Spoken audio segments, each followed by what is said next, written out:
Počúvajte ma, ja už mám tých sídlisk dosť. Aj tak sú všetky rovnaké. No, veď práve. A napriek tomu sa v 80. rokoch minulého storočia podarilo presadiť skupinke architektov projekt nového bratislavského sídliska.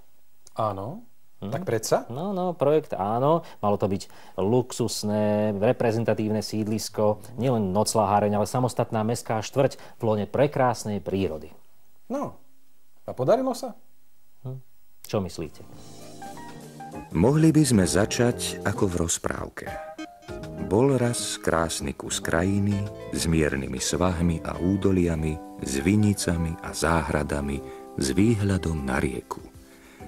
No nebola to rozprávka, ale skutočné, pekné prírodné prostredie s dávnym názvom Dlhé diely. Ideálna poloha nad Dunajom a Panonskou nížinou, ktorá nebude nikdy zastavaná. Všade okolo trvalá zeleň, neveľká vzdialenosť od centra mesta, väzba na dosiaľ najkrajšie už zabývané sídlisko Karlova Ves. Áno, to všetko bolo a je v našom hlavnom meste v Bratislave. Prostredie ako stvorené na vybudovanie mestskej štvrte. V časoch, keď sa o tom začalo uvažovať, každému sa vybavil prívlastok reprezentačnej.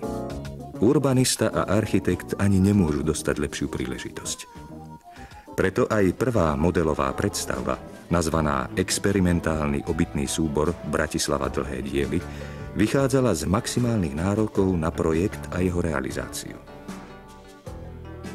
S jeho prípravou začali už v rokoch 1974 až 75 v štátnom výskumnom projektovom a typizačnom ústave, a to na základe dôkladných prieskumov komplexného charakteru, hádam prvého v histórii, od prírodných daností terénu až po zdravotné, sociologické a ďalšie potreby a nároky budúcich, pôvodne plánovaných 15 000 obyvateľov. Malo to byť bývanie v meste a súčasne obytný pokoj. Jednotlivé objekty obytných domov, ulic i námestí boli navrhnuté variabilne, netradične.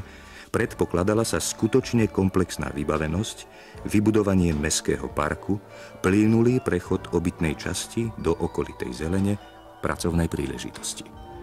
Projekt bol schválený Národným výborom hlavného mesta Bratislavy, tlieskali mu návštevníci rôznych výstav, kolektív tvorcov dostal cenu Zväzu slovenských architektov. Verejnosť očakávala, že vyrastie dielo hodné hlavného mesta. A dnes sa už stavia. Poschodie po poschodí vznikajú montované, typizované panelové domy. Aj sídlisko Dlhé diely staviame panelovou technológiou. Prečo?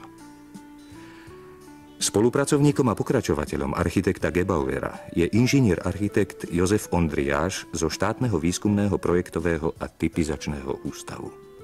V roku 1981 prešlo z direktívnych dôvodov projektovanie celého nového obytného súboru na Stavoprojekt, ktorý je v súčasnosti generálnym projektantom celého obytného súboru. Na ŠPTU sa spracováva len vlastné námestie. Teda dôvody ekonomické a technologické. Bolo by to drahé za predpokladu, že by realizátori museli uplatniť technológiu v našich podmienkach zatiaľ bežne nepoužívanú, náročnú na organizáciu, kvalifikáciu a kvalitu priamo na stavbe.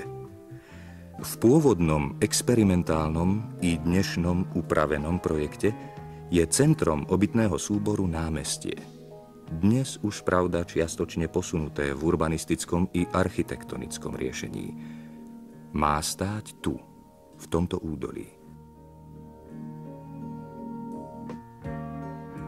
Teraz z časti zasypanom odpadovou zeminou. Prečo to tak je, to sa asi ťažko dopátrame.